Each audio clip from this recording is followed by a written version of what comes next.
Welcome to Believing the Word with Pastor Dan Shunk. This program is an outpouring of the ministry going on at Calvary Chapel, Chambersburg in Chambersburg, Pennsylvania. Here's what's coming up in today's message. They devised this plan to put on old clothes, to get the moldy food, and to act like they just traveled from really far away, meaning a place that Joshua didn't have to destroy. They acted like they were from really far away, and they said, hey, we want to be your friends. We want to have a pact with you. And Joshua didn't ask the Lord about these Gibeonites, and he did. He went into an agreement with them, a pact, an alliance. And then God said, Joshua, you were foolish. You shouldn't have done that. They are people that were from the land. They were Canaanites from the land that my judgment was on. The Gibeonites were successful in deceiving Joshua into believing they were strangers. Joshua did not seek God's guidance, but instead relied on his own reasoning, which led to this.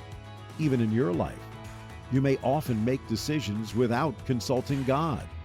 The outcome is generally bad, and you may have to pay the price for it. In today's message, Pastor Dan teaches how to start listening to God. Instead of making reckless decisions on your own, allow God to lead you and seek His permission first. Now here's Pastor Dan in the book of Ezra chapter 2, as he continues his message, The Restorative Plan of God. See, we lie to ourselves way too easy, and we say we have faith, but if we have faith, your faith will do something.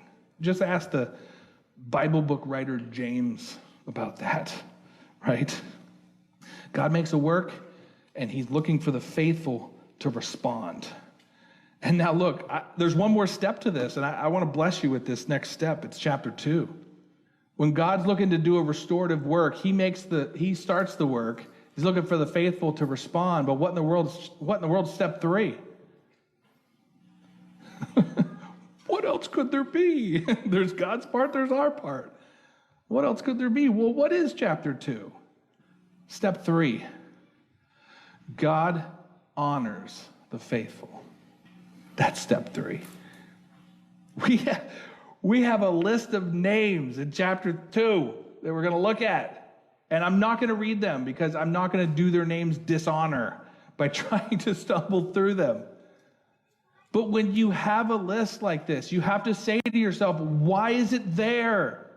Why did God put this list here, right? When you get to a genealogy, we've talked about this. When we get to a genealogy, we don't butcher every name. We say to ourselves, why is it here?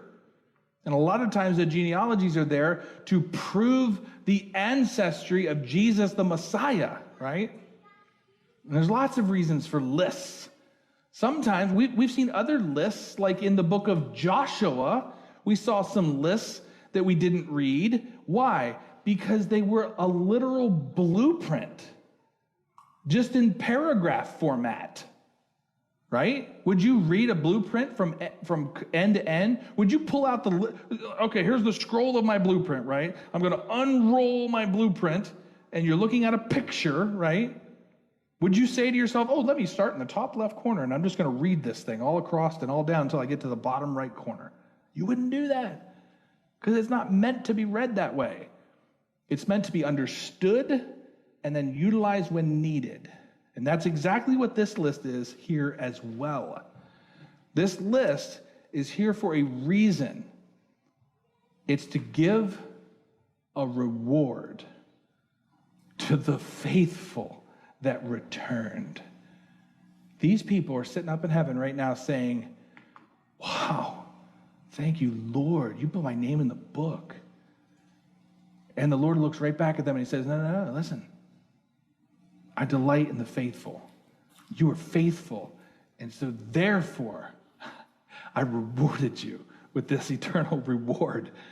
We're going to read just a couple of the verses here in chapter 2. Let's just start off at the top, chapter 2, verse 1.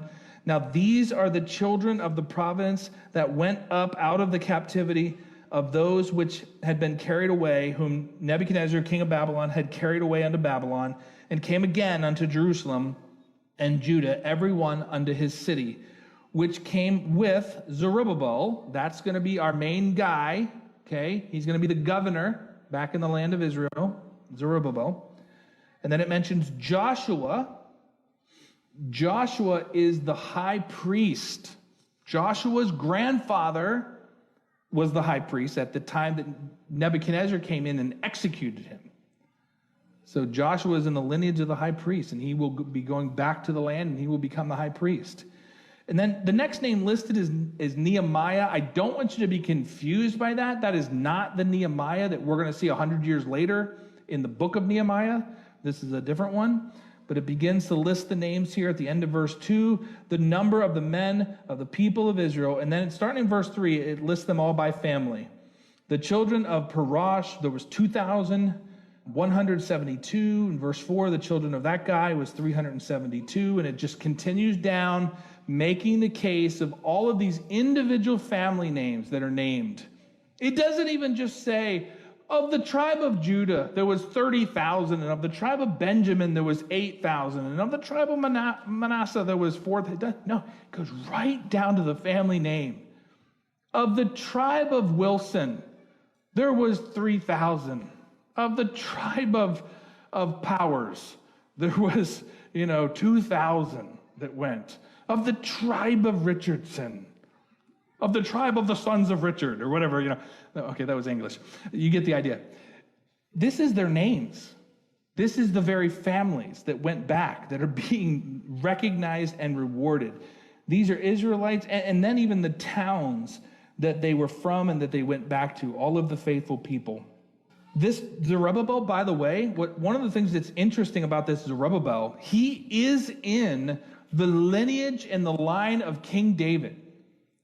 One of the things that's so interesting, though, about this, and I don't want to get too distracted at this point, but remember that King David's son, they were on the throne, right? Solomon, Rehoboam, right down through. We got down to Hezekiah and Josiah.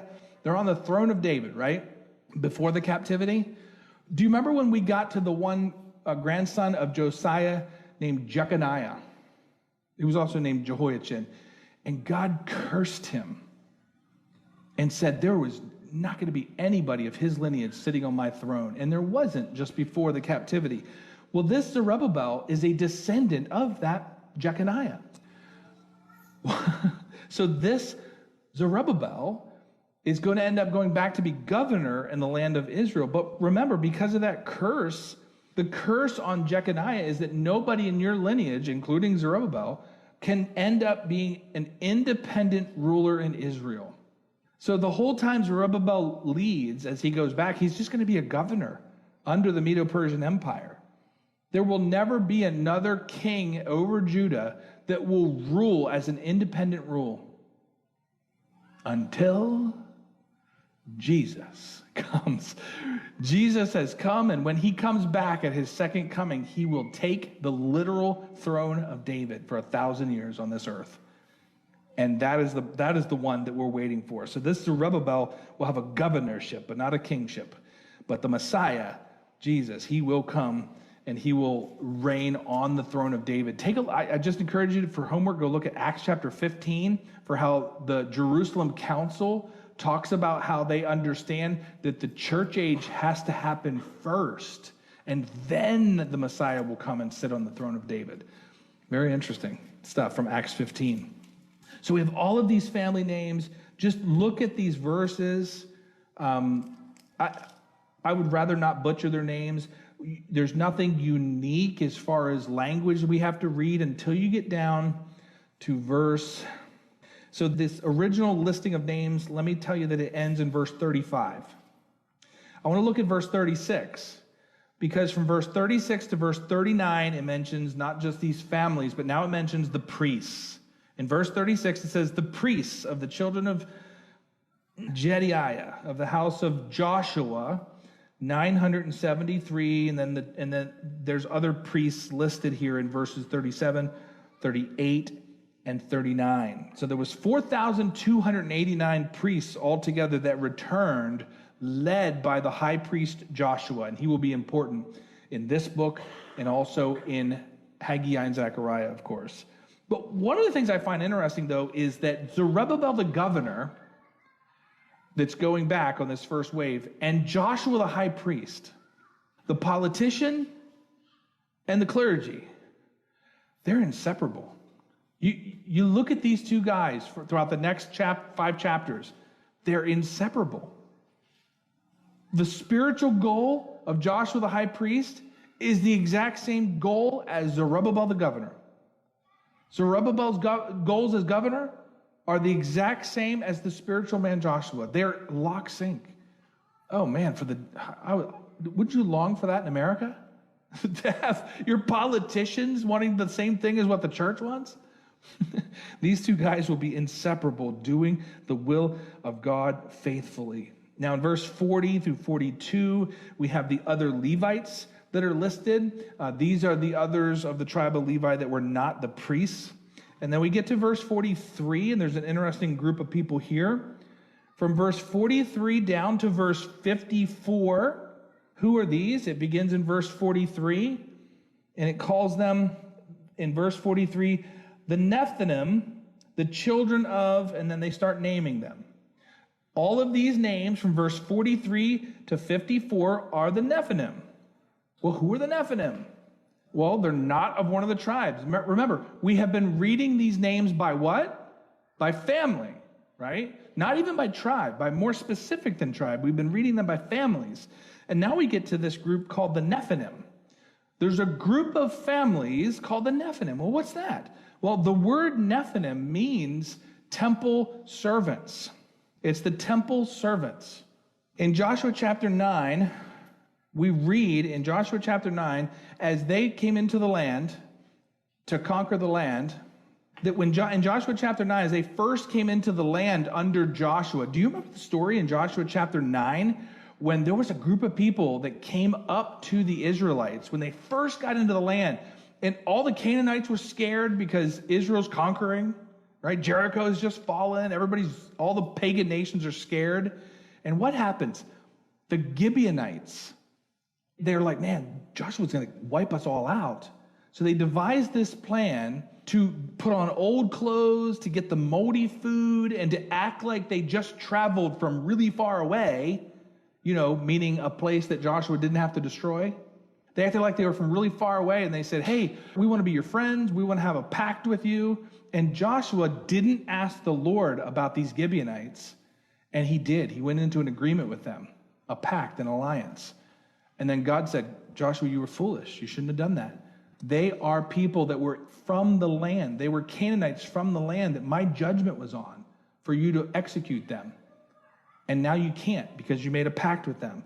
So these called here the Nephilim are the Gibeonites, the descendants of the Gibeonites. They don't call them Gibeonites because they no longer have the identity as being that foreign nation of Gibeon. They are now known as the Nephilim. The Gibeonites, that identity is gone. All of these people, they're not Israelites, they're not Jews, but generation after generation has passed, and these people now identify with Israel. They're now proselytes. They're now people that believe in the ways of Israel, and they are there to serve as temple servants. That is their job. So the descendants of the Gibeonites became loyal to Israel, and even here, you see that they were loyal to Zerubbabel. Think about this, guys. These people, their ancestors, tricked Israel to not die. Their ancestors became loyal to Israel, but now they got kicked out into Babylon with all these Israelites. They're free. You see that, right? They're free. They don't have to go back to Israel. They're not Jews. And yet they say, no, we believe in this cause. We believe in this God, and we're going to go back and we're going to help them restore and rebuild Jerusalem. Wow. In a lot of ways, guys, that's the picture of you and me. We're Gentiles, right? We're not God's natural born Israel. We're the engrafted in believers. And we're the ones that say, no, we've come to believe in you. And we're not leaving. We're not going anywhere. We're staying right here. Even the Gentiles of faith are honored, just as any other Israelite in this chapter is honored.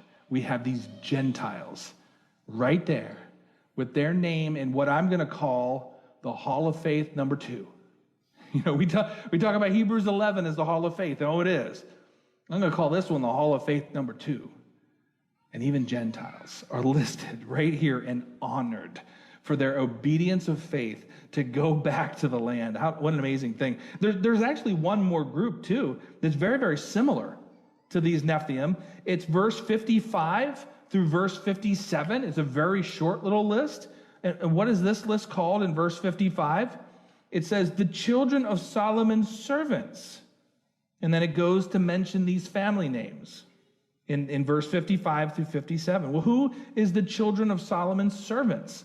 Well, if you remember in the days of Solomon, he started making alliances with all kinds of nations around him, right? Moab and Ammon and places in Jordan and Egypt and Tyre and Sidon. And many of the people of those lands became obedient unto faith in God and became believers, became proselytes. And so they became known as these servants of Solomon, Solomon's servants. And so these were former Canaanite and other nations that became believers. I love that. This chapter is not just believing Jews. This chapter is anyone that is a believer. God's initiating work. Do you believe? Yeah, but I'm just a Gentile. I don't care who you are. Do you believe? Yeah, but I'm just a servant. I don't care who you are. Do you believe that this is what God wants to do? All right, then let's go. Let's do it. And all of them, their names are here and recorded. You ever felt like, God calls you and then you're like, yeah, but I'm just or yeah, but I'm not ready, or yeah, Moses did that, right? Moses is called, remember that? And Moses is like, yeah, but I'm not a good speaker. Who made your mouth, Moses? I can deal with this, God says. The next time God initiates a work and you begin by saying, yeah, God, but I'm just oh, but God, I'm not very good at this. Yeah, but God, I don't even know my social security number. Whatever. Yeah, but God, I don't swear. Yeah, but I got this excuse, God. God says, I don't care who you are. Do you believe me that this is what I want to do? If you do, follow me. And your name will be written in the Hall of Fame too. I made that up. You're not going to find that on the internet. Okay, it's not called the Hall of Fame 2 anywhere else. I think it's the Hall of Fame 2. Verse 58, it says, all the Nephilim and the children of Solomon's servants were 392. It even sums up these Gentiles in a verse, almost like to emphasize it. All of these Gentiles that even had faith. There was 392 of them that believed, that turned and came. And now finally, verse 59. These were they which went up from that city, all of these cities, but they could not show their father's house nor their lineage, whether they were of Israel. And then it mentions these people in verse 60 through verse 63. So there's families that were living in a certain city, but they couldn't prove that they were of any certain tribe of Israel. Now look what happened to these people that couldn't prove their lineage. It says in verse 62, they sought for their registration among those that were reckoned by their genealogy, but they were not found. Therefore were they as polluted, and they were put out of the priesthood.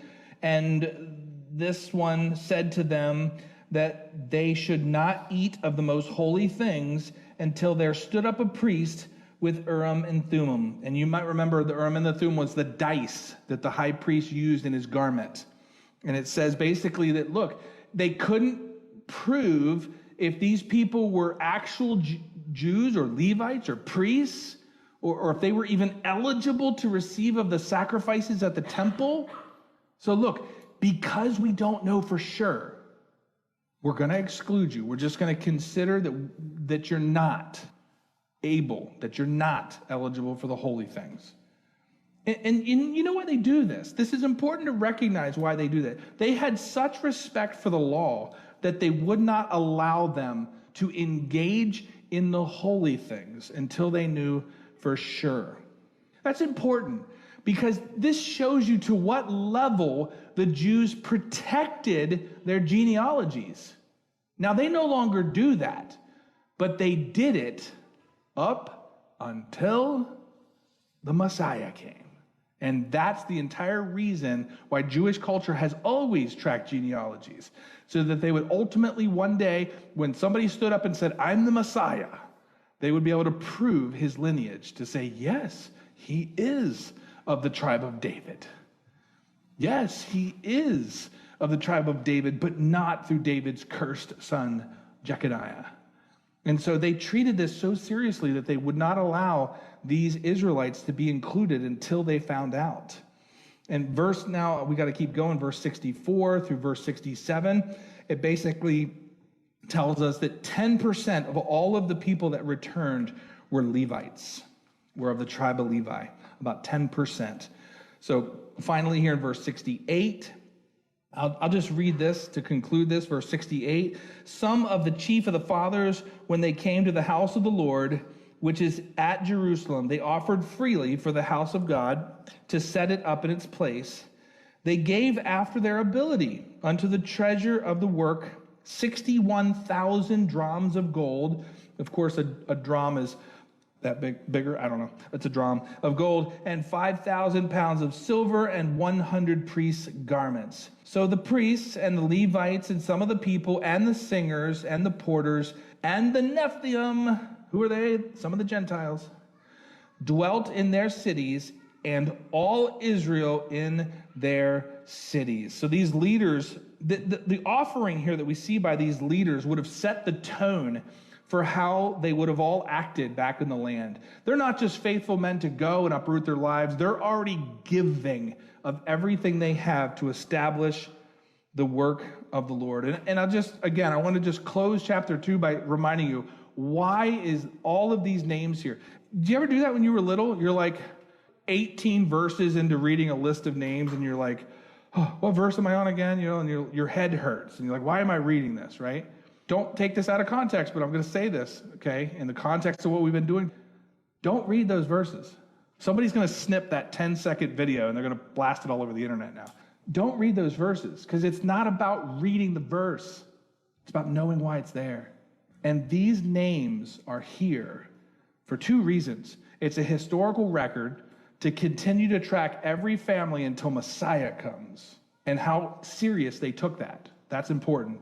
And it's here as a permanent record of reward for the faithful that were prompted into action, moved by the Spirit of God, because they took that first step and God filled them with His Spirit, and they went into action. And they did, and they gave, and they uprooted, and they worked, and they sweat, and they explained it to their kids that didn't get it. And they might have said goodbye to somebody that didn't want to go, but they did, because they wanted to be faithful to the call of God to do what God was calling them to do. And they did it. You want to be restored and let God bring you back to a place of spiritual success. It takes a response to God's call. The Lord is consistently and constantly seeking to restore us to a place at His side, in His will, with His joy and peace. How does He do it? It begins not with us, but it begins with Him initiating a work. See, we are completely depraved. We do not have the ability to say, I know what will please God. Let me try this. It doesn't work that way. There's nothing we can come up with that God would be like, oh, thank you for coming up with that idea. I would love it if you did that. It never works that way. You've been listening to Believing the Word with Pastor Dan Shunk. Pastor Dan's going through the Old Testament book of Ezra. God's faithfulness and sovereignty are key themes in this book. Because of Israel's wickedness and idolatry, God punished them by sending them into exile. The Jews lost their homeland and their temple, and it seemed that God had given up on them. But God promised to bring them back to their land after 70 years. After the 70 years were up, true to His word, God used the Persian emperor, King Cyrus, to bring the Jews back to the land of Israel. King Cyrus was a pagan king. But he issued a decree that the temple of God should be rebuilt and that the Jews could return to their land. God is in control of everything. He raises up kings and establishes nations. This same God is also in control of your life. No matter how out of control things seem, trust that God is in control and has a perfect plan for your life. If you enjoyed this message today and would like to listen to more teachings from this series, we have what you need. Simply go to ccchambersburg.org. There you'll notice the Media tab, which will take you to all the teachings in our archive. You can also download our app to listen to these messages from anywhere. While you're there, you have an opportunity to get to know us a little better. Pastor Dan teaches at Calvary Chapel, Chambersburg in Chambersburg, Pennsylvania. If you're in the area, please join us for a time of worship and Bible study. Thanks for learning with us on Believing the Word with Pastor Dan Shunk.